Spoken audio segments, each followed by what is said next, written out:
উপস্থিত মুআজ্জাজ মুহতারাম সম্মানিত মুসল্লিয়ানে কেরাম, আল্লাহ রাব্বুল আলামিনের দরবারে অসংখ্য শুকরিয়া যে আল্লাহ রাব্বুল আলামিন মেহেরবানি করে দয়া করে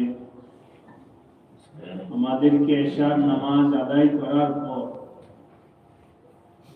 কোরআন হাদিসের কিছু আলোচনা এবং দোয়ার মজলিসে বসার তৌফিক দান করেছেন। সকলে শুকরিয়া আদায় করে বলি আলহামদুলিল্লাহ। আমার আজকে 1447 হিজরি শাবান মাসের 15 তারিখের রাত। এই রাতের একটা পরিচয় আছে, এই পরিচয়টা আমরা সহজে বুঝি। শবে বারাত, শবে বারাত একটা ফার্সি শব্দ। এর অর্থ হলো সব, মানে হলো রাত। বারাত মুক্তি, মুক্তির রাত। আমরা সহজে এটাকে শবে বারাত বলি, কিন্তু আরবিতে বলতে গেলে বলতে হবে শাবান মাসের অর্ধ রজনী। 15 তারিখের রাত শুরু হয়ে গেছে, 30 দিনে যদি মাস হয় তাহলে অর্ধেক হয়ে গেল। এই রাতের আমলের ব্যাপারে কিছু হাদিস আছে। নবী আলাইহিস সালাতু ওয়াস সালাম বলেছেন, যখন শাবানের অর্ধ রজনী হয় তখন এই রাতে তোমরা বেশি করে নফল নামাজ পড়ি, অসুমু নাহারাহা, এবং তার দিনে রোজা রাখি। এই নামাজ যে আমরা পড়ব এটা ফরজ ওয়াজিব কোনো নামাজ নয়। রোজা আমরা যা রাখবো এটাও ফরজ ওয়াজিব কোনো রোজা নয়, বরং নফল মুস্তাহাব। পরে সওয়াব না করলে গুনাহ নাই, করলেও নামাজ পড়লেও এর জন্য কোনো বাধ্যবাধকতা নেই, নির্দিষ্ট কোনো রাকাত নেই, নির্দিষ্ট কোনো নিয়ত নেই, নির্দিষ্ট কোনো পদ্ধতি নেই। এত রাকাত পড়তে হবে এরকম নেই, এই সূরা দিয়ে পড়তে হবে সেটাও নেই, বরং মুস্তাহাব আমল কদিনই। ঠিক এমনি ভাবে রোজার ক্ষেত্রেও গত জুমায় বলা হয়েছে, শবে রাতের রোজা আছে কি নাই এটা নিয়ে আমাদের বিতর্কে জড়ানোর দরকার নেই। এই কথা তো সকলেই, যাদের কোরআন হাদিস সম্পর্কে পড়ালেখা আছে, ইমানদার আমলদার ভাই বোনেরা কমবেশ সকলেই জানেন যে নবী আলাইহিস সালাম প্রতি আরবি মাসের 13, 14, 15 তারিখে রোজা রাখতেন, যেটাকে আইয়ামে বীজের রোজা বলা হয়। এটা সকলের কাছেই জানা থাকা উচিত যে আমাদের নবীজি 3টা রোজা রাখতেন প্রতি মাসে। সে প্রতি মাসের মধ্যে শাবান মাসেও নবীজি 3টা রোজা রাখতেন। শুধু তাই নয়, বরং শাবান মাস আসলে এই 3-এর থেকে আরো ঊর্ধ্বে উঠে নবী আলাইহিস সালাম আরো বেশি রোজা রাখতেন। উম্মুল মুমিনিন হযরত আয়েশা সিদ্দিকা রাদিয়াল্লাহু তাআলা আনহা বলেন, নবীজি এত বেশি পরিমাণ রোজা রাখছেন শাবান মাসে, উনি মস্কারা করে মজাক করে বলতেছে, ইয়া রাসূলুল্লাহ, যেদিন যেদিন জিজ্ঞাসা করে ওদিনই বলেন রোজা, যেদিন জিজ্ঞাসা করে ওদিনই বলেন রোজা। রমজান মাস কি শুরু হয়ে গেছে? আর কটা রাখবেন? এত বেশি পরিমাণ নবীজি শাবান মাসে রোজা রেখেছেন। সুতরাং উম্মতের উচিত শাবান মাস আসলে রোজার ব্যাপারে সচেতন হওয়া, বা শুরু করে দাও। যেদিন থেকে শাবানের চাঁদ, ওদিন থেকে রোজা শুরু করে দাও। এভাবেই ওই দিন আমাকে এক ভাই বলতেছিল, আজকে কিসের রোজা? আজকে শাবানের রোজা। শাবান মাসের রোজা। এটা কোনো বারের সাথে সম্পর্কিত নয়, তারিখের সাথে সম্পর্কিত নয়। চাঁদ উঠলে আমার নবীজি রোজা রাখা, প্লাস উম্মতেরও উচিত চাঁদ উঠলে রোজা রাখা শুরু করে দাও। 2, 3, 4, 5। আজকে তো আমরা রোজাকে ভুলে গেছি। রোজা যে মানুষের আত্মাকে পরিশুদ্ধ করা, মানুষকে মানবতা চেতনা দেওয়ার একটা আমল, এটা উম্মত ভুলে গেছে। এই জন্য ভাইরা, আপনাদের সবাইকে বলবো, আজকে রাত সেহরি খেয়ে আগামীকাল রোজা রাখেন, এরপরও রাখেন, এরপরও রাখেন, এরপরও রাখেন, শুরু করে। একটা দুইটা কথা নয়, যতটুকু সম্ভব রোজা রাখেন।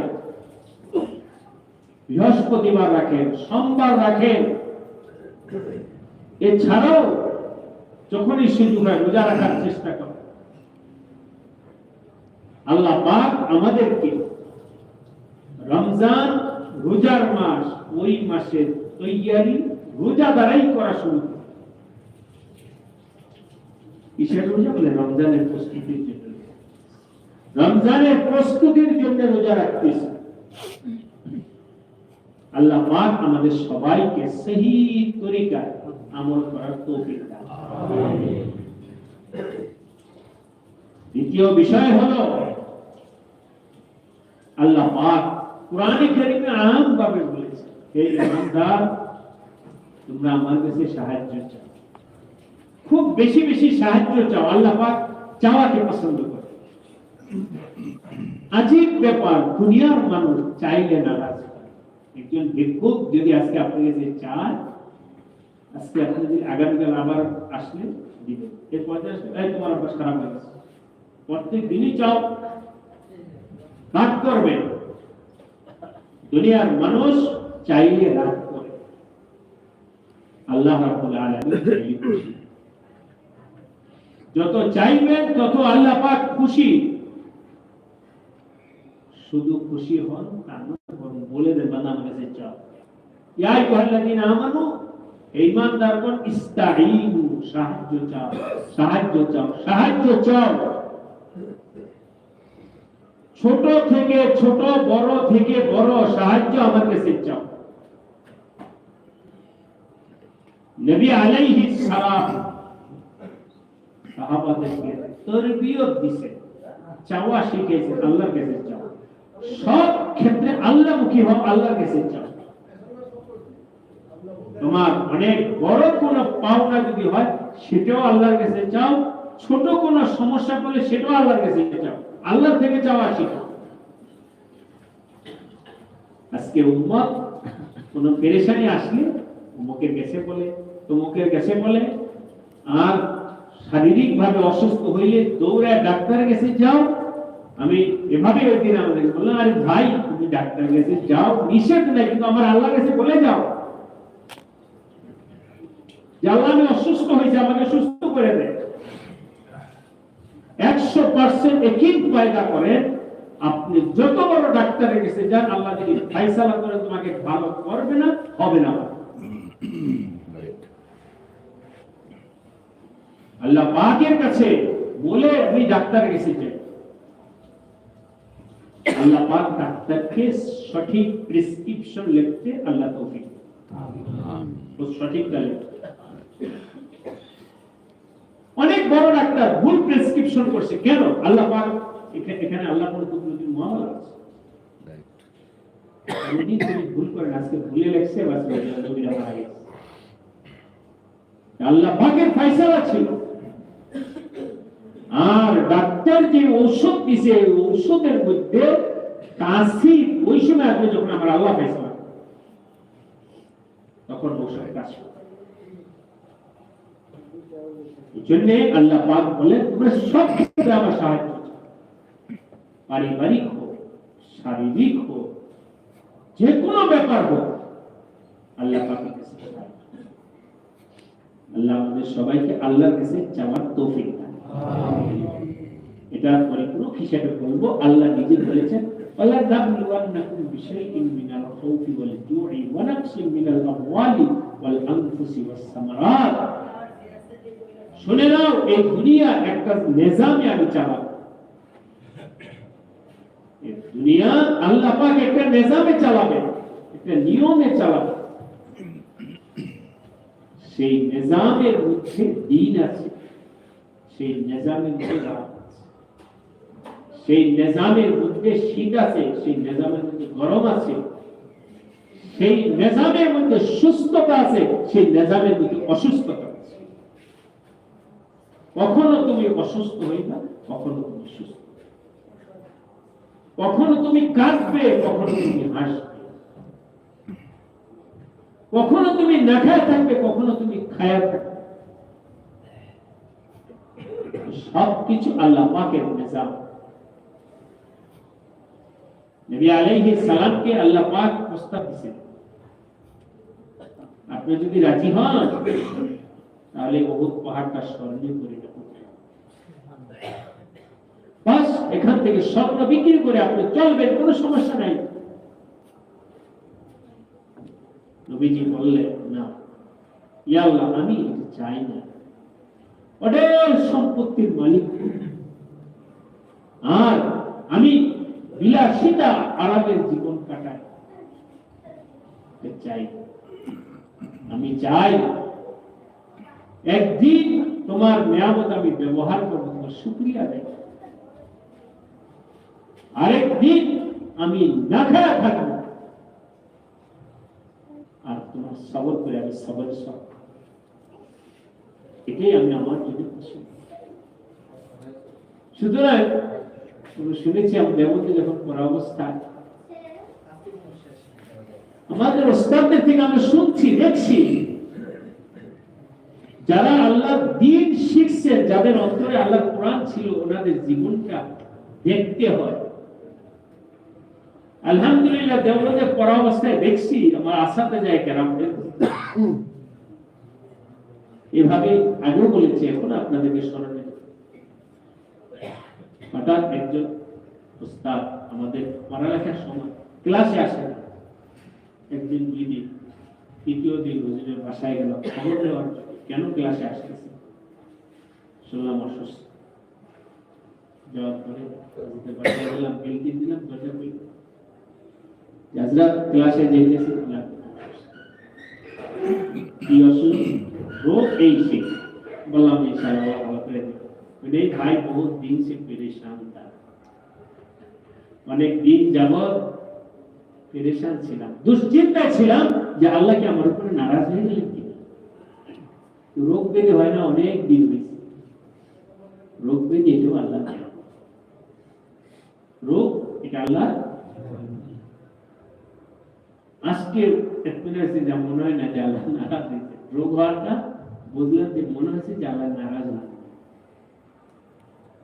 ওনারা তো দুটোটাই নিয়ামত চাইতেন, রোগের নিয়ামত আবার সুস্থতার নিয়ামত। এই জন্য আমি আপনাদের সকলের কাছে বলবো, দুনিয়ার জীবনে ছোটখাটো যা পেরেশানি আছে এর মধ্যে সবর করবেন, আল্লাহর কাছে সাহায্য। আল্লাহ আমাদের সবাইকে তৌফিক দান করে। বরং আরো যদি উপরে গিয়া বলি, এটা আমি এখন বিস্তারিত বলবো না, আরো উপরে গিয়া বলতে চাই, ইন্না আশাদ্দাল বালাই আল আমবিয়া সুম্মাল আমসালু ফাল আমসাল। যে যত বেশি আল্লাহ পাকের নৈকট্যের কাছে যাবে, সে তত কিছু বেশি দুনিয়ার ইমতিহানে পড়বে। তত বেশি বিভিন্ন হালাতের সম্মুখীন করবে। যে যত বেশি আল্লাহর কাছে যাবে সে তত বেশি পেরেশানি। মাঝে নবীজি বলেছেন সবচেয়ে বেশি ইমতিহানের সম্মুখীন হয়েছে নবীরা। আরো আগে বলেন নবীজি বলেছেন লাকাদ উযিতু ফিল্লাহি মা লা ইউযা আহাদান আও কামা ক্বালা আলাইহি সালাতু। আল্লাহর দ্বীনের পথে চলতে গিয়ে আমি যতটুকু কষ্টের মুখোমুখি হয়েছি এরকম আর কেউ হয়নি। লাকাদ উযিতু ফিল্লাহ, আল্লাহর রাস্তায় চলতে গিয়ে আমি কষ্ট অনেক পেয়েছি। মা লা ইউযা আহাদান, অন্য কাউকে এমন কষ্ট দেওয়া হয়নি। আজকে আমাদের জীবনে সামান্য একটু ইমতিহান আসলে অস্থির পেরেশান হয়ে উর্দুতে একটা কথা আছে উল্টা সবজি দিয়ে দেব।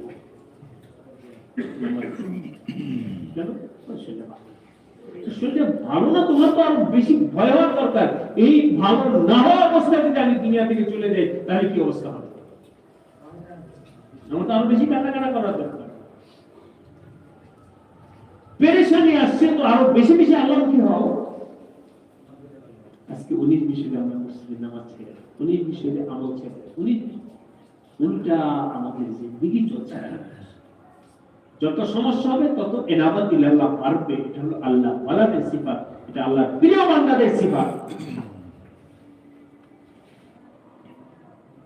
সেই হিসেবে আজকে রাতে আমরা খুব আল্লাহ পাকের কাছে দোয়া করব, নিজের জন্য, পরিবারের জন্য, সবার জন্য, উম্মতের জন্য, সারা দুনিয়ার জন্য। আল্লাহ সবাইকে মাফ করে। একবার এক সাহাবী বলতেছিলেন ইয়া রাসূলুল্লাহ, আল্লাহ আমাকে আর নবীকে, নবীজি ধমকে দিয়ে যায় না, তুমি আল্লাহর দয়াকে এত সংকীর্ণ করে রেখেছিলে। সবার জন্য দোয়া, তুমি যত মানুষের জন্য ব্যাপকভাবে দোয়া করবে আল্লাহ পাক তত তোমার উপরে বেশি রহমত নাযিল করবে। সবার জন্য দোয়া করে আল্লাহ পাক সবাইকে মাফ করে, সারা দুনিয়ার উম্মতকে আল্লাহ পাক মাফ করে। আমিন। বলতেছিলাম এটাকেই আর কি জোরে বলতে চাচ্ছিলাম, আজকে আমরা 19 শৈলী অধৈর্য হয়ে যাই, একটু কষ্ট সহ্য করতে রাজি না। আজকে যুবক বলেন, আমরা বলেন, মহিলারা বলেন, পুরুষরা বলেন, কেবল অস্থিরতা। এটা উম্মতের অনেক বড় একটা রোগ। কিছু কষ্ট সহ্য করতে আল্লাহ পাকের দুনিয়ার নিজামে চলতে সবর। আল্লাহ পাক আমাদের সবাইকে সবর শেখার তৌফিক দান করুন। এখন আর আলোচনা বাড়াবো না, যেহেতু আজকে আমলের আলোচনা, আমল কথা। আজকে বেসবরির কারণে কি হয়, লা হাওলা ওয়ালা একটু অসুস্থ হয়েছে, আল্লাহ আমার নিয়ে যাও দুনিয়া। আল্লাহ নিবেন না রাখবে, এটা তোমার কথা। এভাবে মুখ চাইও না। কোন পেরেশানিতে পড়ে আল্লাহ আমি আর বাঁচতে চাই না, আমার নিয়ে যাও না। আল্লাহ আরো আগে ভাইরা, ওই যে বলছি মানুষ এখন কষ্ট সহ্য করতে, কষ্ট মানতে চায়, কেবল আরামে থাকে, বিলাসিতা থাকে, আনন্দ উল্লাসের মধ্যে থাকে। যার কারণে সামনের হিট আসলে গিয়ে আত্মহত্যা। কেন 19-20 হইলেই বাস আত্মহত্যা। আত্মহত্যার প্রবণতা বাড়তেছে কেন? অস্থিরতা, পেরেশানি, এগুলো সহ্য করার তাহাম্মুল শক্তি কমে গেছে। শরীরের মধ্যে সে তাকাত কমে গেছে। আত্মহত্যা করলেই মানে কি বিপদ শেষ হয়ে গেল? আরো বিপদ শুরু হলো। এগুলো সব বেসবরি থেকে মানুষের মধ্যে আলাদা।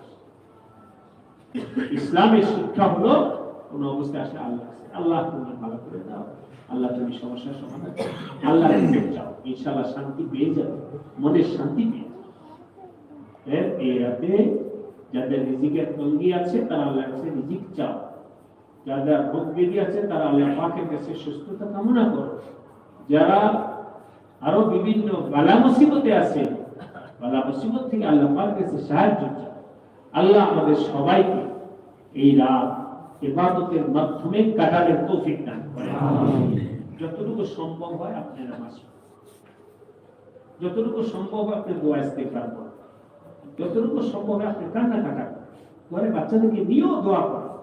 আসো সবাই মিলে আমরা দোয়া, বাচ্চাদের চলো আমার সাথে সব জায়গায় হুজুর থাকতে হবে তার জন্য আপনি আপনার ছেলেদের বাচ্চাদেরকে নিয়ে ছোট হোক, এই চলো আমরা আজকে আমরা একটু দোয়া করি, সব বাচ্চাদেরকে নিয়ে আপনি মা বোনদেরকে নিয়ে ঘরে ঘরেই ভাবে দোয়া করে, কান্নাকাটা। মসজিদে জামায়াত করতে কোনো জরুরি নেই। আজকে কত মসজিদে আল্লাহ মাফ করে, কেন মানুষ ইসলামকে নিজের আবেগের জায়গায়, অনেক মসজিদে ওই ইবাতি জ্বালায় মরিচ কত মসজিদে আমি আসলে একটা বিশাল বড় বসে আজকে আল্লাহ কত গুণ বাতি লাগাইছে। এই আবেগের নাম তো ইসলাম না। মসজিদ সাজালে কি হলো, আমরা আমল যদি না সাজাই, আর এই দিনের সাথে মসজিদ সাজালে কি হবে? যদি আমার মসজিদ সাজাইতে হয় তাহলে সবসময় যদি সাজাই, আজকে কেন মসজিদ সাজাইতে হবে? আজকে তো আমলের রাত। যাই হোক, আল্লাহ পাক আমাদের সবাইকে সহিভাবে আমল করার তৌফিক দান করুন। আর এই রাতের অন্যতম আরেকটা আমি আমার জায়গা থেকে দেখে, এই এখন থেকে মুসলমান সবাই সতর্ক হয়ে যাবে, রোজার আর বাকি আছে কয়দিন?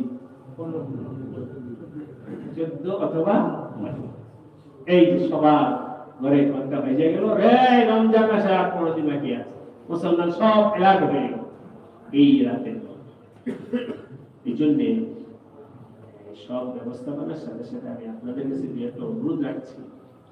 আলহামদুলিল্লাহ মসজিদের নতুন অপশন যেটা আপনাদের সবার সহযোগিতায় দোয়ায় এটা তো একটা অবস্থা দাঁড়ায় গেছে, আল্লাহ পাকের। কিন্তু এখনই ওখানে ওইরকম নামাজ পড়ার সব কাজগুলো শেষ হয়ে বাকি আছে, রাত চলো। সেই হিসাবে কয়েকজন আগেও আপনাদের কাছে বলেছিলাম, অনেক ভাই আছে, মা বোনও আছে, যারা মসজিদ নির্মাণে কমিটমেন্ট করেছিলেন, দিচ্ছেন, দিবেন। এই অবস্থায় সবার কাছে কাজ তো শেষ হয়ে যাচ্ছে। পরবর্তীতে আফসোস হয়তো হতে পারে যে এই অবসর নির্মাণে আমার তো একটা ইচ্ছা ছিল, শেষ হয়ে গেল কাজ। এই জন্য সবাই নিয়তটাকে মজবুত করি, সামনে রমজানে যেন আমরা প্রত্যেকে নিজ কমিটমেন্ট হিসাবে অথবা আরো বেশি পারলে আরো বেশি ইনশাআল্লাহ দেওয়ার জন্য চেষ্টা করি। সামনে রমজান যেন আমাদের দেওয়াটা হয়ে যায়, আল্লাহ সবাইকে কবুল করে। এর পাশাপাশি এই মসজিদ এটা একান্তই মহল্লার মসজিদ। এই মসজিদের কোনো আপনাদের শুক্রবার এবং অন্য বিভিন্ন মৌসুমে সাহায্য সহযোগিতা দান ছাড়া এই মসজিদে আয়ের জাহিরি ভাবে অন্য কোনো ব্যবস্থা নেই। এতেই মসজিদের সব খরচ আলহামদুলিল্লাহ আল্লাহ সুন্দরভাবে চালায়, সমস্যা হবে। কিন্তু আপনাদের এই বিভিন্ন সময় আপনারা মসজিদে সাহায্য সহযোগিতা এবং নিজেদের দায়িত্ব খেদমত অব্যাহত রাখার চেষ্টা করবেন। আমি দোয়া করি আল্লাহ আপনাকে আমাকে সবাইকে ইখলাসের সাথে আল্লাহর ঘর মসজিদের লেগে থাকা তৌফিক দান করেন। দুরূদ শরীফ পড়ি, একটু জিকির করি। এর মধ্যে আমার ভাইরা মসজিদে দানের জন্য আপনাদের সামনে যাবে, এই যে যা পারি নিজের সামর্থ্য অনুযায়ী এই বরকতের রাত, সেই হিসাবে আমার নফল ইবাদতটা যেমন নামাজটা যেমন একটা ইবাদত, দোয়া ইস্তিগফারটা যেমন ইবাদত, কোরআনের তেলাওয়াত যেমন একটা ইবাদত, মসজিদের দান এটাও একটা ইবাদত। এই মসজিদের দানের আমলটাও আমরা করতে চাই। দুরূদ শরীফ আল্লাহু আকবার।